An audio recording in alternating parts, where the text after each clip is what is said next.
আসসালামু আলাইকুম সম্মানিত ভিউয়ার্স, আমি মোহাম্মদ জাকারিয়া, পল্লী চিকিৎসক, মোটিভেশন স্পিকার। আপনাদের মাঝে আবার স্বাস্থ্য বিষয় নিয়ে আসলাম। তো আপনারা প্রথম থেকে শুরু করে শেষ পর্যন্ত অবশ্যই শুনবেন, অন্যদের মাঝে শেয়ার করবেন, সাবস্ক্রাইব করবেন এবং একটি লাইক দিবেন। তো আজকে আলোচনার বিষয় হচ্ছে যে যাদের অ্যালার্জি কোনোভাবে ভালো হচ্ছে না বা দাউদ বিভিন্নজন বিভিন্ন নামে বলছেন, কারণ খুব তাপদাহ চলতেছে, তাপের মধ্যে আমাদের অনেক কষ্ট হয়ে গেছে।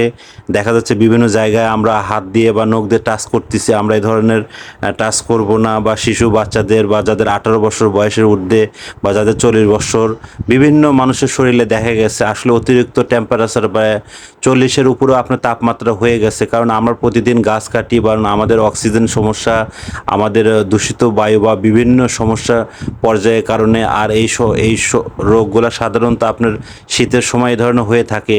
দেখা যায় দূষিত টক্সিনগুলো বের হয়ে যায়, আমরা বুঝতে পারি না, যার জন্য আমরা বিভিন্নভাবে এলোমেলো ওষুধ খাই। তো এই সময় ভিউয়ার্স বন্ধুরা যারা যারা দেখছেন অবশ্যই মনোযোগ সহকারে শুনতে থাকেন, তাহলে শুনুন। ছোট বাচ্চাদের এই ধরনের অসুখ হলে আপনারা অবশ্যই এলোমেলো ওষুধ খাওয়াবেন না, কোনো অ্যান্টিবায়োটিক খাওয়াবেন না। অবশ্যই মনে রাখবেন, ছোট বাচ্চাদের যারা হয়তো মায়ের স্তনে দুধ পান করেন, তারা হয়তো আপনার গরু গোস্ত বা আপনার হাঁসের ডিম, ইচা মাছ, ইলিশ মাছ এই ধরনের খাবেন না, তাহলে বাচ্চাদের হয়তো এই ধরনের হবে। আপনারা স্বাস্থ্য কমপ্লেক্স বা রেজিস্টার ডাক্তারের কাছে অবশ্যই যাবেন, ওখানে পরামর্শ অনুযায়ী আপনারা ওখানে চলতে পারবেন। আর 18 বছরে যারা ঊর্ধ্বে বা তারা আপনারা একটা ভায়োডিন রাখবেন বা বিটাডিন 10 লিটার পানিতে 1 চামচ মিশিয়ে নিয়ে গোসল দিবেন এবং অবশ্যই সাবান ব্যবহার করবেন না।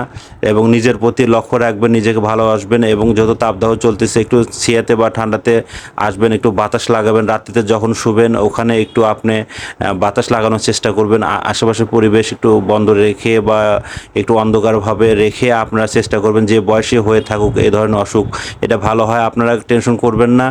আর খুবই যদি সমস্যা হয়ে থাকে তো প্রাথমিকভাবে আপনারা পেবিসন মলম আছে, এটা দিতে পারেন। তো সবচেয়ে ভালো স্বাস্থ্য কমপ্লেক্সে যে আপনারা একটা ট্রিটমেন্ট নেবেন।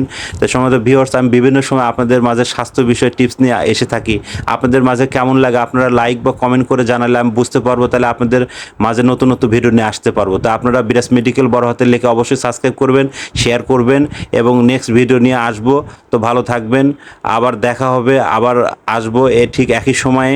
সবাই